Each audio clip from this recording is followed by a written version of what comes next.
नमस्कार दोस्तों। आज मैं आपको एक ऐसी प्रेरणादायक कहानी सुनाने जा रहा हूं जो हमें सिखाती है कि सीखने की कोई उम्र नहीं होती।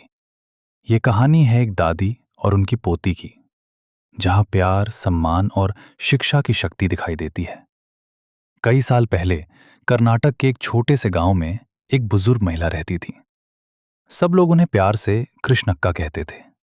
वो बहुत दयालु और समझदार थीं, लेकिन एक बात उन्हें हमेशा दुख देती थी कि वे कभी स्कूल नहीं जा पाईं। उनके समय में लड़कियों की पढ़ाई को महत्व नहीं दिया जाता था। छोटी उम्र में ही उनका विवाह हो गया। घर के काम और परिवार की जिम्मेदारियों में उनका बचपन बीत गया। धीरे धीरे समय निकलता गया और पढ़ने का सपना अधूरा रह गया। कृष्णक्का को कहानियां सुनना बहुत पसंद था। हर सप्ताह एक पत्रिका आती थी जिसमें काशी यात्रा नाम की कहानी छपती थी। पूरे गांव में लोग उस कहानी का इंतजार करते थे, लेकिन कृष्णक्का पढ़ नहीं सकती थी। इसलिए उनकी पोती रोज शाम को उन्हें वो कहानी पढ़कर सुनाती थी। दादी बहुत ध्यान से सुनती, हर पात्र को याद रखती और अगले भाग का इंतजार करती। कहानी सुनते समय दादी के चेहरे पर एक अलग ही खुशी दिखाई देती थी। वो अपनी सहेलियों से भी कहानी पर चर्चा करती। उन्हें लगता था जैसे वे भी उस कहानी की दुनिया का हिस्सा हों। एक दिन पोती को अपने रिश्तेदारों की शादी में दूसरे गांव जाना पड़ा। उसे वहां एक सप्ताह रुकना था। दादी उदास तो थीं, लेकिन उन्होंने मुस्कुराकर उसे विदा किया। पोती के जाने के बाद नई पत्रिका घर पहुंची। दादी ने उसे हाथ में लिया, लेकिन पढ़ ना पाने के कारण वे कुछ समझ नहीं सकीं। उन्होंने पड़ोसियों से मदद मांगने की सोची, लेकिन फिर रुक गईं। उन्हें बहुत शर्म महसूस हुई। उन्हें लगा कि अब समय आ गया है कि वे खुद पढ़ना सीखें। उस रात दादी बहुत देर तक जागती रहीं। वे सोचती रहीं, अगर मैं पढ़ना जानती तो किसी पर निर्भर नहीं रहती। उनकी आंखों में आंसू थे, लेकिन मन में दृढ़ निश्चय भी था।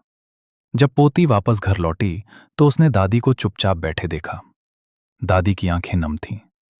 पोती घबरा गई और बोली, दादी क्या हुआ?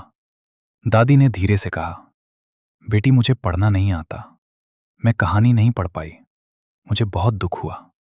ये सुनकर पोती भी भावुक हो गई। फिर दादी ने पोती का हाथ पकड़कर कहा, क्या तुम मुझे पढ़ना सिखाओगी? पोती पहले तो चौंक गई, फिर मुस्कुराकर बोली, हाँ दादी, क्यों नहीं। दादी की उम्र 62 साल थी, लेकिन उनके सीखने का उत्साह किसी छोटे बच्चे जैसा था। उन्होंने तय किया कि दशहरा आने से पहले वे पढ़ना सीख लेंगी। अगले ही दिन से पढ़ाई शुरू हो गई। पोती ने दादी को कन्नड़ वर्णमाला सिखानी शुरू की। दादी ध्यान से हर अक्षर दोहराती। शुरुआत आसान नहीं थी। दादी कई बार अक्षर भूल जाती, लेकिन उन्होंने हार नहीं मानी। वे बार बार अभ्यास करती रहीं। सुबह घर का काम, दोपहर में अभ्यास और रात को दोहराई। दादी पूरी मेहनत से पढ़ाई करती थी। पोती भी धैर्य से उन्हें सिखाती थी।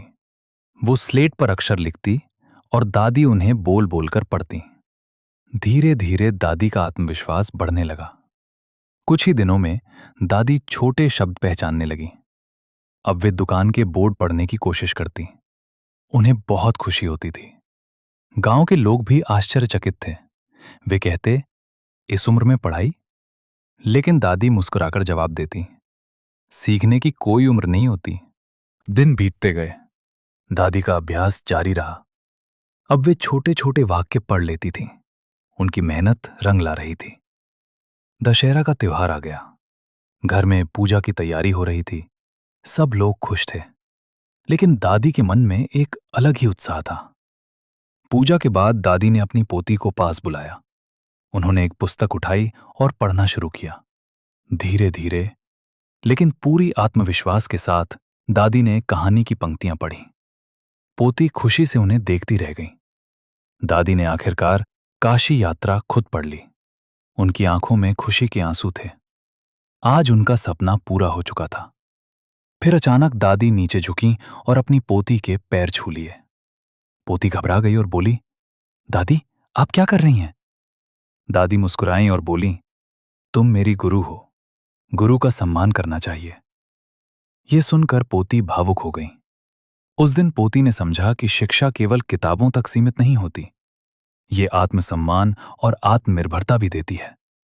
दादी ने साबित कर दिया कि यदि इंसान ठान ले तो कोई भी बाधा बड़ी नहीं होती। उम्र सिर्फ एक संख्या है। इस कहानी से हमें सीख मिलती है, सीखना कभी मत छोड़ो। ज्ञान हमें मजबूत बनाता है और सच्चा गुरु वही है जो हमें आगे बढ़ने की प्रेरणा दे।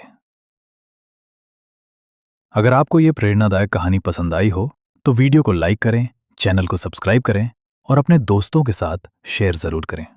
धन्यवाद।